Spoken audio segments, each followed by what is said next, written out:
রাজ্যের সমস্ত ডিগ্রি কলেজে শুরু হয়ে গেছে এবছরের ভর্তি প্রক্রিয়া। বিভিন্ন কলেজে লম্বা লাইন চোখে পড়ছে শিক্ষার্থীদের। সুশৃঙ্খল এবং সুষ্ঠুভাবে ভর্তি প্রক্রিয়া সম্পন্নের উদ্যোগ নিয়েছে কলেজ কর্তৃপক্ষগুলো। এই বিষয়ে কি বলছেন এমবিবি কলেজের অধ্যক্ষ ডক্টর অর্জুন গোপ, আমরা শুনে নেব তার বক্তব্য। আমাদের মহাবিদ্যালয়ে অন্যান্য ডিগ্রি কলেজের মহাবিদ্যালয়ের মতোই অ্যাডমিশন প্রক্রিয়া শুরু হয়ে গেছে। আজ থেকে শুরু হয়েছে এবং সেই অ্যাডমিশন প্রক্রিয়ার প্রথম ফেজের অ্যাডমিশন প্রক্রিয়া সম্পন্ন হবে আগামী আগামী মাসের 6 তারিখ পর্যন্ত ফার্স্ট ফেজের অ্যাডমিশন। এখানে আমাদের মহাবিদ্যালয়ে বর্তমানে 11,878 জন অ্যাপ্লিকেশন জমা দিয়েছে। তাদের মধ্য থেকে আমাদের যে মোট সিট রয়েছে সেখানে 2040টা সিট রয়েছে।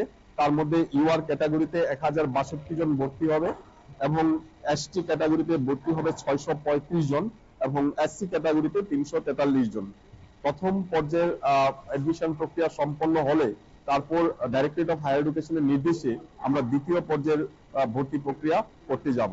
প্রথম পর্যায়ে 4টি রাউন্ড রয়েছে। আজকে প্রথম রাউন্ডের প্রথম দিন। প্রতিটি রাউন্ড 2 দিন করে চলবে।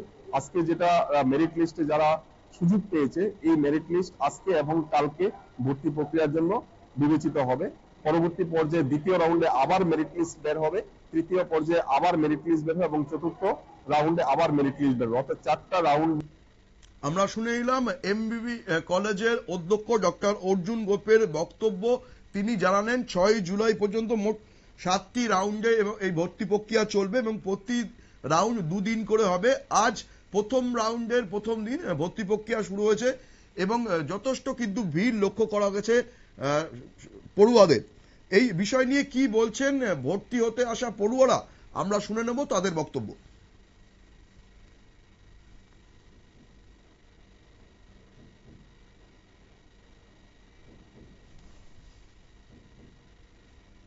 ফর্ম মানে আজকে অ্যাডমিশন এটা লেখাইছে সাইকোলজি মেজর আর এই এমবিবি কলেজে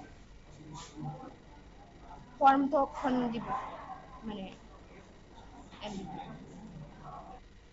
আমরা শুনে এলাম পড়ুয়াদের বক্তব্য। সমস্ত ডিগ্রি কলেজেই কিন্তু ভর্তি প্রক্রিয়া শুরু হয়েছে এবং সুষ্ঠুভাবে এই ভর্তি প্রক্রিয়া সম্পন্ন করার চেষ্টা করছে কলেজ কর্তৃপক্ষ। সংবাদ এখন এ পর্যন্তই। পরবর্তী সমস্ত খবরের আপডেট পেতে নজর রাখুন একমাত্র নিউজ ভ্যানগার্ডের পর্দায়। নমস্কার।